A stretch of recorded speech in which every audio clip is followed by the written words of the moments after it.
Syed Muhammad Hasanada from mathmath.com. Let's start with question number 3 and its fourth part of exercise number 4.3. The statement of the question is 2 into 6 square root of 5 minus 3 square root of 5. अब इस question को ये question बहुत simple है और इसी तरह से है जैसे अभी हमने थर्ड पार्ट को सॉल्व किया।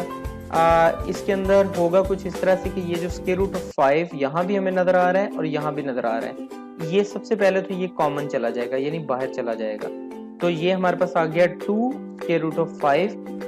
अब ब्रैकेट के अंदर हमारे पास बचेगा खाली 6 माइनस 3, तो 6 माइनस 3 इज इक्वल टू 3।